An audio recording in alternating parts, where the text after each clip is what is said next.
ഇപ്പോൾ ഈ വീട് ഞാനിപ്പം പെയിൻറ്റിങ് കഴിഞ്ഞിട്ട് 1.5 വർഷമായി. 1.5 വർഷമായിട്ടും നമ്മളിവിടെ കൊടുത്തേക്കുന്ന 2 കളറാണ് കൊടുത്തേക്കുന്നത്. ഒരു ഡാർക്ക് കളറും ഒരു ലൈറ്റ് കളറാണ് കൊടുത്തേക്കുന്നത്.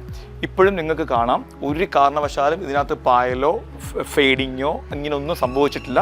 അതെന്താണെന്ന് വെച്ച് കഴിഞ്ഞാൽ നമ്മൾ പെയിൻറ്റ് ചെയ്യുമ്പം പ്രത്യേകിച്ച് പഴയ വീടാകുമ്പോഴത്തേക്ക് പ്രോപ്പറായിട്ട് നമ്മൾ വളരെ ശ്രദ്ധിക്കേണ്ട ഒരു കാര്യം എന്ന് പറഞ്ഞാൽ, എന്തായാലും നമ്മൾ റീപെയിൻറ്റിലോട്ട് പോകുമ്പം നമ്മൾ എക്സിസ്റ്റിംഗ് വാളിനെ പ്രോപ്പറായിട്ട് വാഷ് ചെയ്യണം.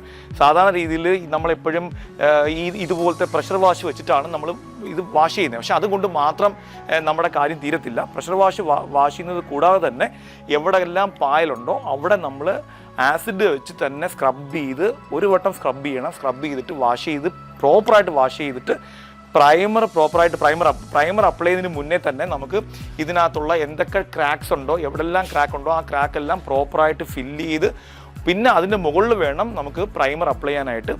അതിൻ്റെ കൂടെ എവിടെയെങ്കിലും ഈർപ്പത്തിൻ്റെ ഇഷ്യൂ ഉണ്ടെങ്കിലോ വെള്ളത്തിൻ്റെയോ ഈർപ്പത്തിൻ്റെയോ എന്തെങ്കിലും ഇഷ്യൂ ഉണ്ടെങ്കിൽ അതും റെക്ടിഫൈ ചെയ്തിട്ട് വേണം നമ്മൾ പെയിൻറ്റിങ്ങിലോട്ട് പോകാൻ. വളരെ ഇമ്പോർട്ടൻ്റ് ആണ്. നമ്മൾ പുതിയ വീട് പെയിൻറ്റിങ് ചെയ്യുന്നത് കൂട്ടല്ല പഴയ വീട് പെയിൻറ്റ് ചെയ്യുന്നത്. പഴയ വീട് പെയിൻറ്റ് ചെയ്യുമ്പം നമ്മൾ ഇത്രയും കാര്യങ്ങൾ നോക്കി മനസ്സിലാക്കിയിട്ട് വേണം ചെയ്യാനായിട്ട്. അങ്ങനെ ആണെങ്കിൽ വീണ്ടും ഒരു 10 വർഷം നമുക്ക് ഇതേ ഫിനിഷിൽ നമ്മുടെ വീട് കൊണ്ടുപോകാൻ പറ്റും.